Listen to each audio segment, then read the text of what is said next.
Decidimos invitar a Daniel Pacerini y Javier Vicellares, dos legisladores de Córdoba, uno de Unión por Córdoba, el otro de la Unión Cívica Radical o de Cambiemos, para hablar de la discusión por los fondos de coparticipación en Córdoba. Pero hay una noticia descollante, que es la decisión de Bonadío de pedir el desafuero y la detención de Cristina, y con ese tema vamos a comenzar. ¿Cómo les va? Buenas noches. Hola, buenas noches. Buenas noches, Jorge. Bueno, ¿qué me dice de lo de Bonadío, Vicellares? Siempre, hemos solicitado durante muchísimos años en nuestro país que la justicia actuara en los casos que realmente tenía que actuar. Realmente la configuración del delito suena extraña a los efectos de lo que uno normalmente conoce, porque en realidad desde hace un año a esta parte, o más todavía, prácticamente 2 años, los hechos de corrupción y las asociaciones ilícitas con lavados de dinero y todo ese tipo de situaciones tan agresivas a los ojos de cualquier ciudadano han sido la constante. Plantear el tema traición a la patria con el pacto con Irán tiene un contexto aberrante también, pero no es a lo que nosotros veníamos obviamente escuchando, o el grueso de la población venía escuchando. Me parece que hay que dejar actuar a la justicia, Jorge. Durante muchísimos años hemos pedido que cada poder actúe en forma independiente. Creo que hay que dejar de lado cualquier tipo de especulación política de que otro poder esté interfiriendo con la justicia, y sí me parece que hay que dejar que se desarrolle. Hay un análisis extra para el tema de los fueros en senadores, si va a ser lo mismo que ha pasado en diputados. Aparentemente la situación es otra, pero me parece que fundamentalmente hay que dejar que actúe la justicia y que avance, porque en realidad lo que reclamamos aquellos que estén en la función pública, el vecino, lo que reclama el ciudadano independiente, es que podamos vivir en un país con normalidad. Y en un país con normalidad, el que hace las cosas mal, las tiene que pagar. ¿Qué me dice Pacerini? Y en este contexto de la historia reciente de la Argentina, los mismos jueces que fueron sospechados, que encubrieron un montón de situaciones, que no actuaron, ahora actúan de una manera distinta por el cambio de color político que ha tenido la Argentina, claramente son sospechados y son sospechosos. Coincido con lo que dice Javier Vicellares en cuanto a que la causa que está motivando este revuelo político, judicial y de la opinión pública en la Argentina, quizá no era la causa por la cual muchos pensaban que iba a haber justicia. El contexto en el cual se desarrolló esta causa, que tiene tantos años, en los cuales nada más y nada menos que la carátula es traición a la patria, claramente le da un contexto y también el condimento de los actores que están involucrados. Creo que una película, entre comillas, en la cual actúan Delía y Esteche, nunca puede terminar bien. De todas maneras, me parece que, como bien lo apuntaba usted al inicio del programa, que esta orden de detención se dé cronológicamente un día después de la jura en el Senado, también le agrega otro condimento más a la tan sospechada y fallida justicia argentina. Habrá que ver qué sucede, ¿no? Cristina convocó a una conferencia de prensa, habló esta tarde, dijo que es una perseguida política. ¿Ustedes creen que Cristina es una perseguida política? Mire, Jorge, la verdad es que en esto hay que ser muy claro. Y por eso yo le decía, tienen que actuar en forma independiente los poderes para que de una vez por todas empecemos a recuperar la normalidad en el país. Acá ha habido una matriz de corrupción clara, identificada. Me da la sensación que la justicia, en vías de probarla claramente, que existió desde todo punto de vista. Existió en los ministerios de planificación, de transporte, toda área donde se manejaran cajas de dinero o de subsidios, había una matriz de corrupción. Y eso queda claro.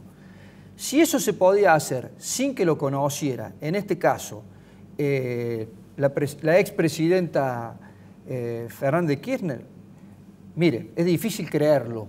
Es difícil creerlo por la forma en la que se han articulado las personas que intervienen en esto.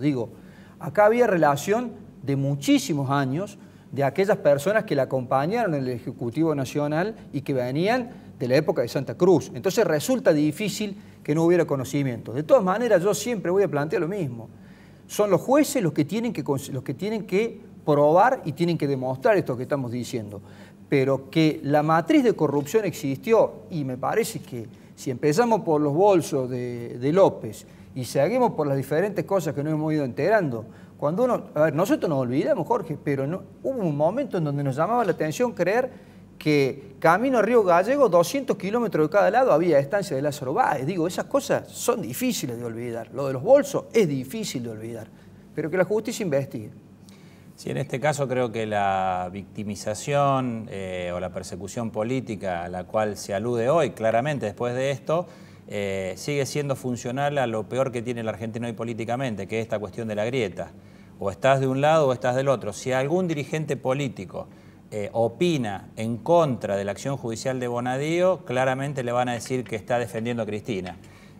Yo nunca voy a defender a Cristina porque entiendo que no ha hecho las cosas bien como presidenta, pero entiendo que políticamente, esto que voy a decir puede sonar paradójico, esta situación judicial la favorece políticamente y también lo favorece al presidente Macri, que está en un muy mal momento, donde las noticias económicas son pésimas. Estamos hablando que diciembre proyecta una inflación que va a llegar casi al 3%. Estamos hablando que las famosas LEVAC siguen siendo el gran horizonte para las inversiones en la Argentina, cosa que es una muy mala noticia. Y también con esta situación donde lamentablemente parecería ser que los ministerios del mejor gobierno de los últimos 50 años se llenan de parientes, se llenan de ineptos, que lamentablemente cuando pasan cosas graves salen al desnudo y siguen mostrando que la Argentina en esas cuestiones de fondo lamentablemente no ha cambiado. Veremos qué sucede. Los traigo a la escena local. Hubo tironeos esta semana, Vicellares. ¿Qué le reclaman al gobierno de Schiaretti? Nosotros lo planteamos. Córdoba estuvo aislada muchos años, tiene que ver con esto que venimos hablando, es increíble, ¿no? Cómo los temas van concatenados. Córdoba estuvo muchísimos años aislado institucionalmente. El kirchnerismo, la verdad, que no le daba ni agua a los gobernadores. Y en ese sentido, los municipios éramos socios en las pérdidas, porque digo, realmente había un aislamiento. Esa situación ha cambiado con el gobierno de Macri. Córdoba y en general el resto de las provincias están viviendo una etapa de verdadero federalismo que no solamente se ve en fondos para solucionar problemáticas, sino también en obra pública. Y eso es sabido, es manifiesto, más allá de los esfuerzos que cada provincia haga por llevarlo adelante. Y en ese sentido nosotros queremos que ese federalismo que está teniendo la nación con la provincia, lo tenga la provincia con los municipios. Cuando analizamos el presupuesto, lo primero que encontramos es algo difícil de explicar, pero que yo te lo sintetizo. Porque se escucha hablar de fondos específicos y es complicado que se entienda.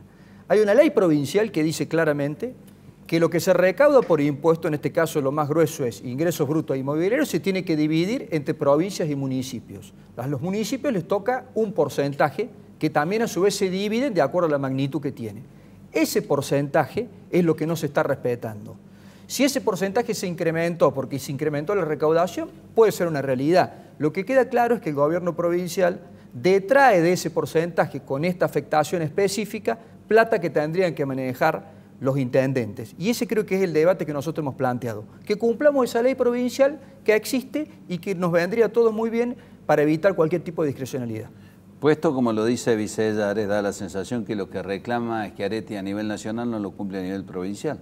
Creo que es incompleta la discusión si no analizamos todo el contexto. Una parte del reclamo que hicieron esta semana los intendentes y los legisladores de Cambiemos tienen que ver con la exigencia de la coparticipación a los municipios de un fondo que en este consenso fiscal que firmó el presidente con los gobernadores y con el jefe de gobierno de la Ciudad de Buenos Aires, claramente en el artículo 1 fija que los fondos del impuesto a las ganancias, que eran el fondo del conurbano, pasan ahora a las provincias para ejecutar obra pública y van a ser administrados por las provincias y los gobernadores, no son coparticipables. Es el primer punto grande.